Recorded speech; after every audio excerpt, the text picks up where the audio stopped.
There's all sorts of things you can make with soy curls, but today we're going to be making barbecued soy curl recipe. I'm Maxwell, this is Maxwell Bates, and let's get into the video.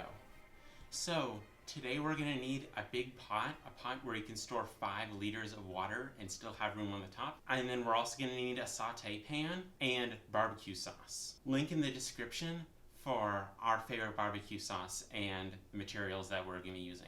We got our soy curls off of Amazon. Link in the description down below. The first step is bring the 5 liters of water to a vigorous boil. And lightly cook them so that they're lightly boiled, and then they'll become soft, and then you will put them in a colander, and then we're going to open this up. And so we're just opening up the package and dumping it right in there. We're going to make sure that you stir it. Make sure that if you're stirring, make sure it's something where you have a long enough handle where you don't get burned by the steam. Safety tip. And then you want to make sure that they're becoming soft. It'll only take a couple moments. And so there's almost a visual difference because they're almost all floating on the top now. And they're soft. What would you say they would be like? Texture of mango. And then we're going to pour. Now everyone be careful. If you need assistance, to get assistance on this topic because it is a little bit dangerous to be pouring in boiling water. Now we're going to be moving from the colander to... You want to shake out all the water that you can, so that's why we're using a colander. And also this way it allows the hot boiling water to drain out. Now we're moving towards the pan and we're going to pan fry them. And if you're going to put in the pan, make sure you use a non-stick pan. So something that's either like stoneware or something like that. That'll help with the cooking process so it doesn't stick. Now we're turning it back on to medium and we're going to lightly pan sear these. And then in a moment we're going to be adding some barbecue sauce. And then we're just going to let them sit more and then stirring. And then they'll caramelize and... take in the flavor, and then we'll be finished. Yeah, we're creating the Maillard reaction and a little aromatic hydrocyclic hydrocarbons for some of that smoky char flavor. If you didn't know, aromatic hydrocyclic hydrocarbons are the little burnt bits. So now we're pushing down the soy curls to get the excess water out. Okay, now we're gonna get the sauce ready. So let's...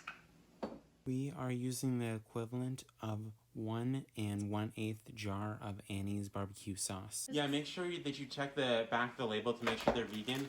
But most, Annie's is always a good bet, and Woodstock for vegan barbecue sauce, they're pretty much always vegan. Or look for vegan certified on the outside of the label. But tip, most organic barbecue sauces are generally vegan if they don't have honey in them. But still read the package or the back of the bottle. Although, how much barbecue sauce you use, it depends on how you like your soy curls and how strong your barbecue sauce is. Well, like Max said, it's a balancing act and preference. Now, how would you suggest moving them around in the pan? So using like a folding motion? Going left to right and then right to left. I'm lightly, gently moving them around, making sure they don't burn, but also you want to keep the pieces intact. So I'm using a spatula and lightly throwing them around. So kind of like if you were folding in meringue or something like that, you're lightly moving them around, trying not to disturb them too much. Yeah.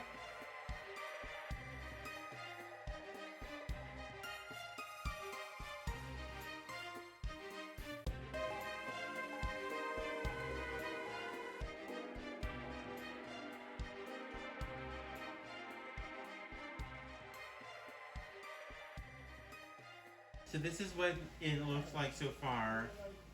It kind of looks like if you've had barbecued jackfruit, it has a similar look. It has a little less of a fruity taste. It's more substantial and has a little bit more of a Toothsomeness. to it. It's compared to pulled pork a little bit. It has a little bit more grizzliness. testing it out. So what are you looking for in your soy curls when you're testing this needs it? a little bit more time. If you were to give an example. It has a little drizzle to it, but it's soft, and then when you taste it, it's taking on the flavor of barbecue sauce, but you have to wait a little longer for it to actually get into the rest of the whole soy curl. It's just on the outside. You need to let it to absorb and caramelize a little bit more. And then I want to take a break from this for a moment. You can see that right here we're starting to get some caramelization. That's good, and you just need to move them around. That means you're getting your caramelization happening.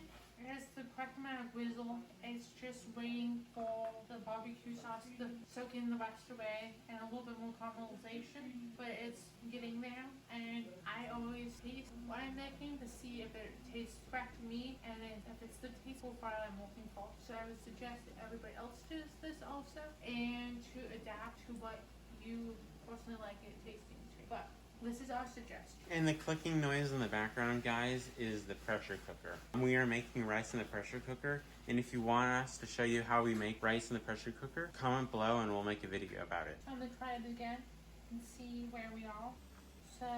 So are you checking the texture or the flavor? The flavor, the texture is already good. I just wanted to see how well the barbecue sauce is absorbed.